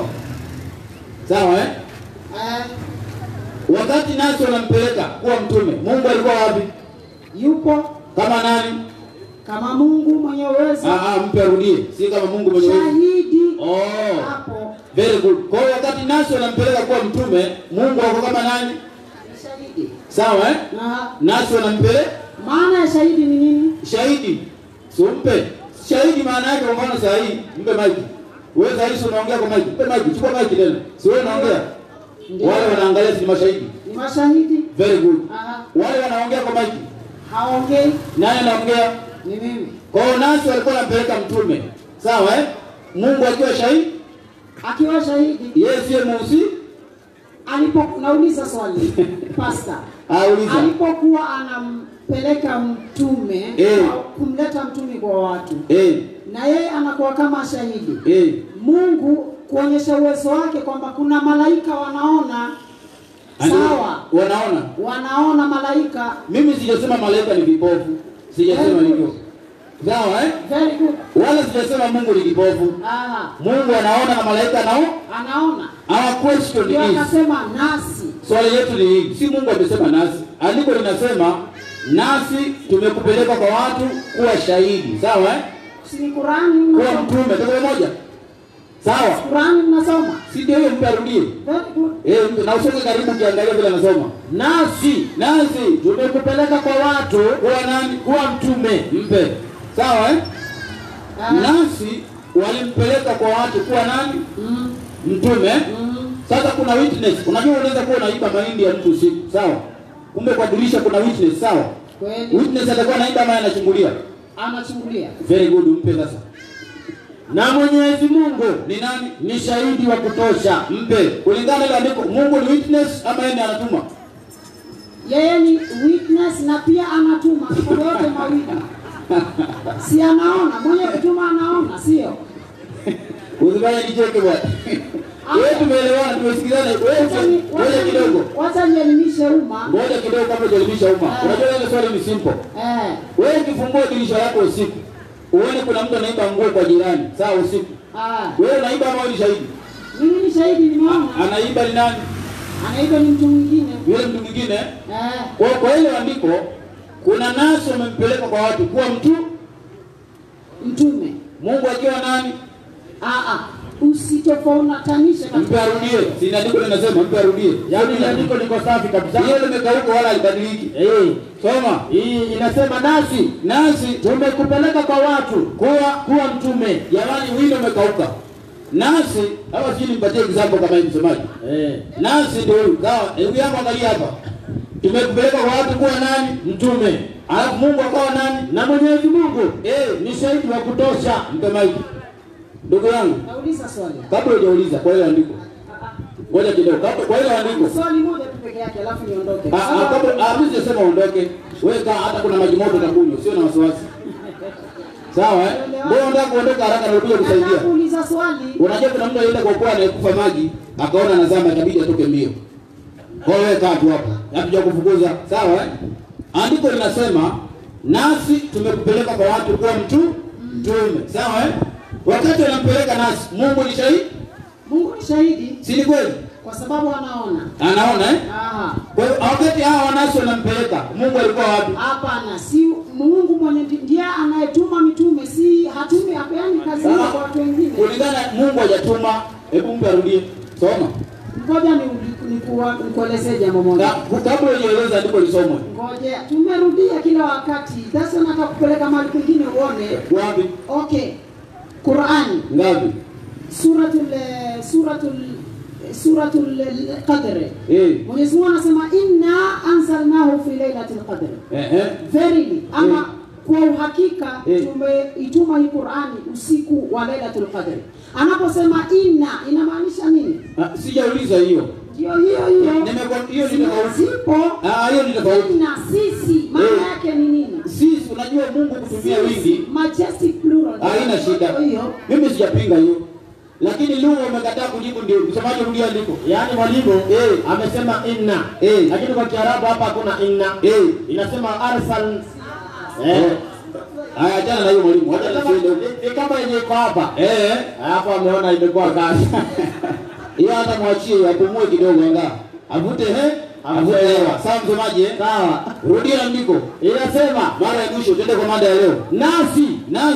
Nasi tumekupeleka kwa watu kuwa mtume. Mpe maiki. Tuko pamoja?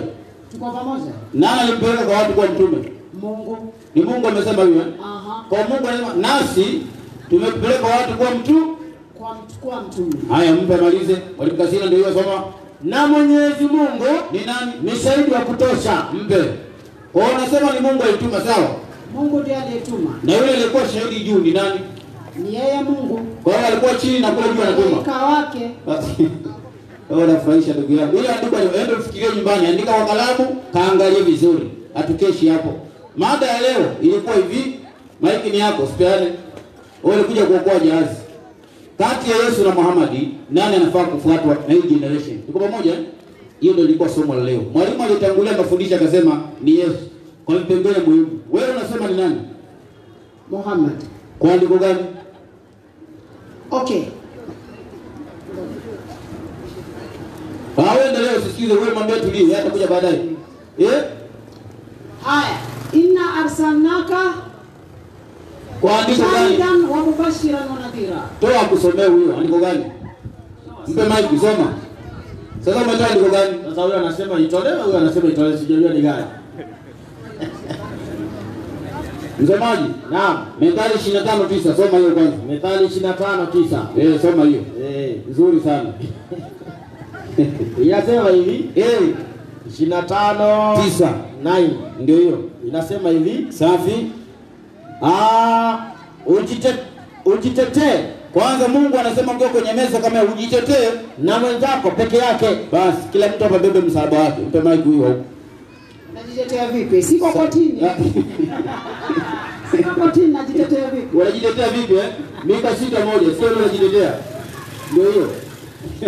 Mika 6:1. Mika 6:1. Basi sasa, sikieni asemavyo Bwana. Mungu anasemaje? Simama, ujitetee mbele ya milima. Vilima navyo na visikie sauti yako. Mpe mic. Unafaa kujitetea, na hiyo ni masuala ya kiimani. Sasa nimekuuliza andiko. Kati ya Yesu na Muhammad nimesema ni mtume. Nataka andiko. Kama huna nikupe la Yesu. Mpe wewe, semaje? Mwalimu wangu, nimeona Ana, Yohana 8:12. Rudia ile andiko.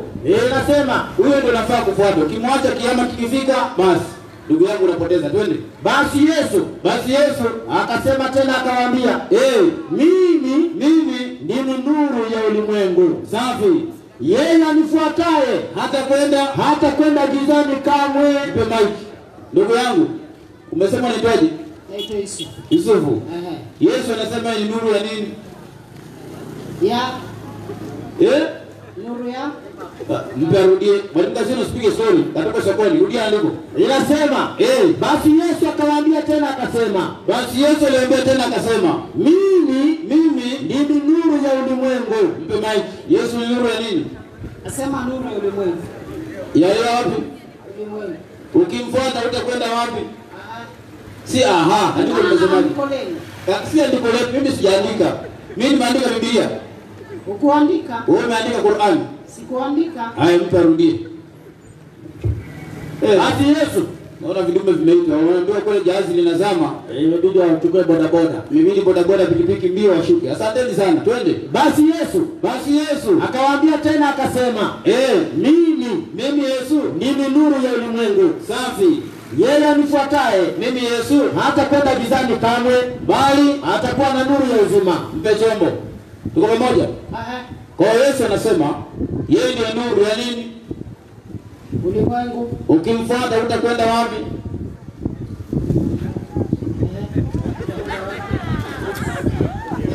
Ukimfuata utakwenda wapi? Andiko lenu. Si andiko lenu la Biblia.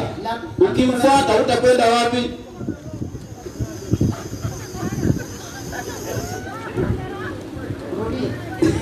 Anasema turudie. Rudia, ndio ina shida. Yeye anifuataye hata kwenda gizani kamwe, bali atakuwa na nuru ya uzima. Mpe mic. Ukimfuata utakwenda wapi? Gizani. Bali utakuwa na nuru ya nini? Si ni kweli Hawaja nikupe andiko la mwisho, nichukue mic mwalimu wangu. Mpe mic wewe msomaji. Mwalimu wangu? Naam. Sura 46 aya yake ya 9 soma. 46:9 Qur'an. Ndio hiyo maana yake. Inasema hivi, sema mimi si kiroja mpya katika mitume, wala sijui mtakavyofanya mimi, wala mtakavyofanya nyinyi. Mpe. Tuko pamoja? Hiyo nani anazungumza? Qur'ani. Inasema nani anazungumza? Ni Qur'ani kweli? Mungu. Si Mungu. Mpe. Unajua ndani kuna taarifa ya watu wanazungumza, kuna taarifa ya majini, kuna watu. Mpe arudie. Sema mimi si kiroja mpya katika mitume. Mpe. Nani anazungumzia huyo? Huyo ni Muhammad, sawa? Si ni kweli Sasa ndio kweli maneno sijaelewa. Ndio hiyo ni mtume. Anasema mimi si kiroja mpya katika mitume, sawa? Endelea. Haya, mpe huyo. Asante ndugu yangu. Unaona hapo kidogo maji yamezidi unga, itabidi nipate maji. Hebu mpe hao wageni wote wasalimie, wajue kina nani. Habari bwana. Habari yangu nzito. Karibu sana bwana. Naam, amani ya Mungu iwe juu yako. Nawe pia. Maana kwa Biblia sijaona habari kama hizo. Wala Yesu hajauliza watu habari yako. Unafaa kusalimiana, amani ya Mungu iwe juu yako. Labda modification. Unajua hata kuna nabii alitumia simu. Lakini sisi tunatumia simu. Kumbe nyinyi wa Kristo mambo yanyu mnafanya new technology. Hata nyinyi mnafanya hivi. Sio na simu. Asante, karibu bwana. Mambo ya dini hayana upya isipokuwa yale yaliyofundishwa na manabii, lakini yenu naona mnafanya modification. Asante sana. Naona kuna Jumapili na kuna Jumamosi. Yaani wewe ukijisikia unaenda. Hapo kidogo si weke magugu. Si weke magugu. Sijaweka magugu. Nimesema Jumapili na Jumamosi na mkitaka unaenda yoyote. Yaani kuna Shia na kuna Sunni. Kuna Ahmadi ukitaka ndio hizo vitabu. Na wote wanaswali swala 5 kwa siku na wote wanaenda kila siku. Lakini hawa Jumapili na shangaa wanaenda Jumapili kanisa yao iko na msalaba, ya Jumamosi haina msalaba. Huoni ni kama bingu na ardhi? Si bingu na ardhi. Hata kule pia kwa Shia na Sunni kuna mambo ni bingu na ardhi makubwa sana. Haya, mpe mwingine. Jina lako nani? Hoja yako gani leo? Jina lako nani? Maana naona jina yangu. Mimi naitwa Salim Ngugi. Yes. Naam. Baniani, ngoja kidogo. Baniani Hindu Shinto, dini yako gani? Dini yangu Uislamu, manake iko katika vitabu, lakini katika vitabu sijaona Ukristo dini. Manake nashangaa unapohubiri, unahubiri dini gani wakati kitabu cha Biblia haitambui kama Ukristo kama ni dini. Huko tunakuja, mpe mic huyo. Mpe mic na mwenzako. Yesu ni Muislamu. Mpe mic. Hiyo ni uongo. Yesu kwa Muislamu sana polisi na bangi. Iko kwa vitabu yote. Mpe tunaangalia zaidi mpe. Yesu kwa Muislamu patikana hapa. Ndavaa kanzu kubwa au gunia la viazi mpe. Jambo. Si jambo. Karibu sana bwana. Niambie. Nimefurahi kukuona. Haya, asante. Umeshuka wakati mzuri. Maana vijana walikuwa wapumui hapo kwa meza. Sawa.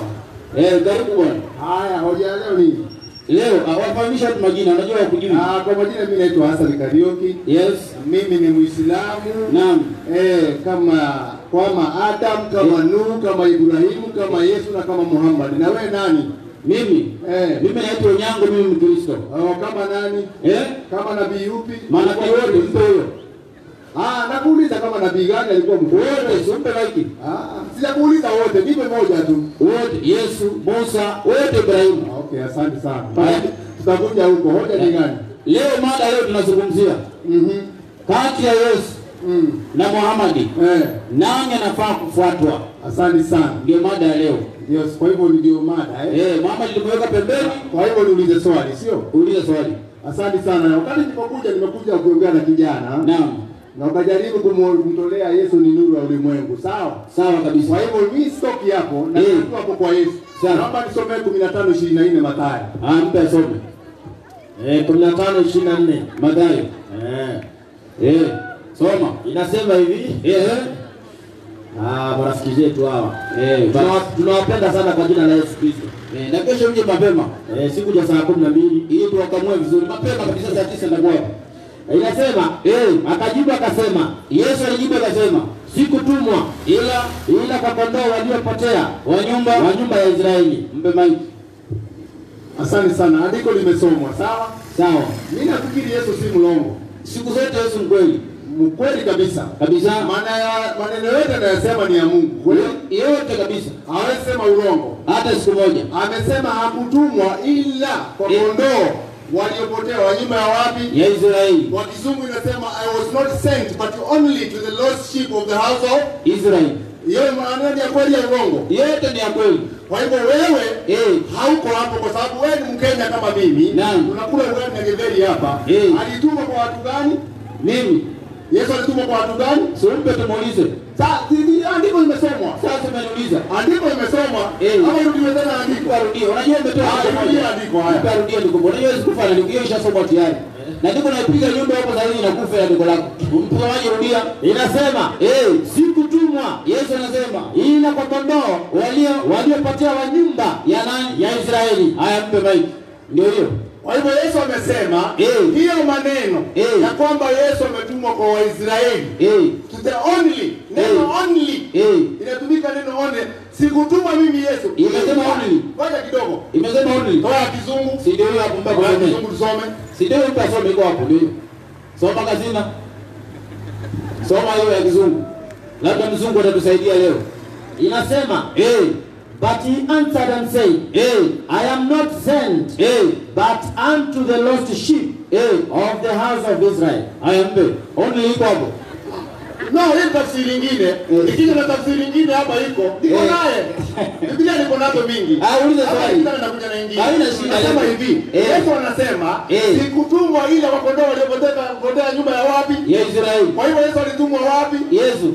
Sumpe maji. Alitumwa wapi? Yesu anasema. Kwa kujibu. Sasa niko wazi. Najibu na andiko mpe. Kwa hivyo hii andiko si nzuri. Ile nyingine ndio kupinga hii. Haipingi. Unajua na maana mpe. Toa nyingine ya kupinga hii. Ampe. Biblia inasema msikiti, tunasema kanisa. Tai suti na Roho Mtakatifu. Lakini kusema andiko moja ukome kama kupe utapotea. Kwa nini? Anzia 21. Inasema, unajua katika kitabu kuna kitu kinaitwa muktadha. Context. Naam. Ukichukua katikati, kwa mfano kuna anasema akasema mimi ni mgonjwa, natoa sahihi.